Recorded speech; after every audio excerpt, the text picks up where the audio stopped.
And he knew that when the puck was on his stick, he was supposed to shoot. Igor Larionov, the agent for Nail Yakupov, joins us now. Igor, first of all, thanks for doing this. Much appreciated with your time.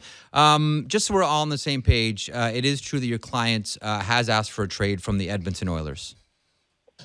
It's not exactly the same, but I heard the last 20 seconds of that hockey sense of that playing with Connor McDavid on the right-hand side. That's what I was let me step back and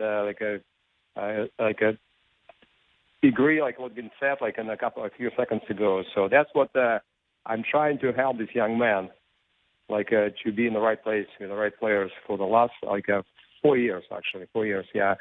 So the demand of the trade it's not exactly the same. So I spent a lot of time with Peter Chiarelli, with a lot of respect for him, and we kept everything professional and quiet. And I spoke to Todd McClellan. We're trying to help and how to move Nail and to the right direction and the right how to get him playing and deliver points and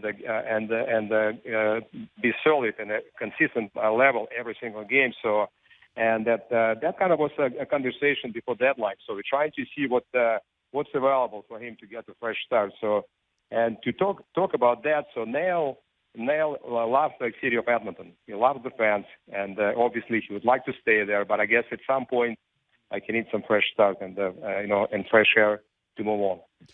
So just to cut to the chase, do you expect Nail Yakupov to be a member of the Edmonton Oilers for next season?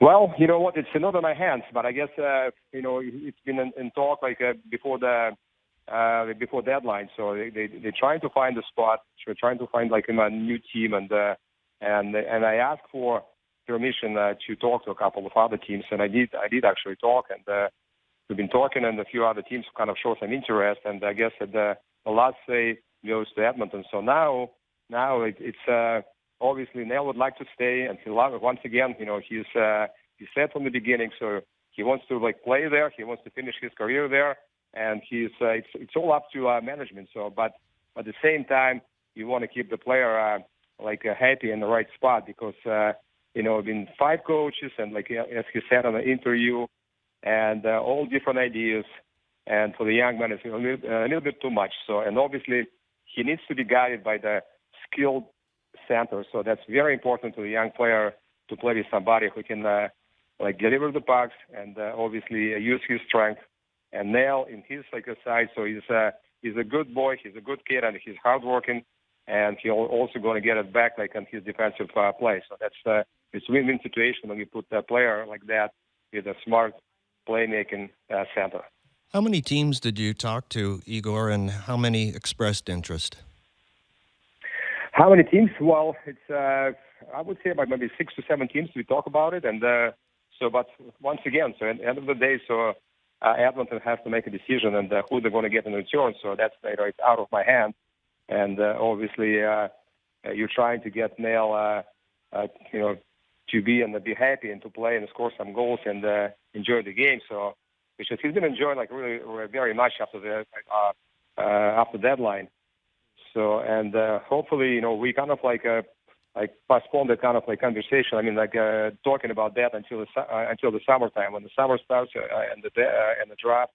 So it could be maybe more options and more possibilities and opportunities to find them a right spot or to use them to play him another year. But it's got to be a consistent kind of level of his. The player in the middle. So obviously they got some talented players in the middle. So McDavid is number 1, obviously, and Nugent Hopkins and Draisaitl. So there's 3 skilled guys, but he's got to be playing with them.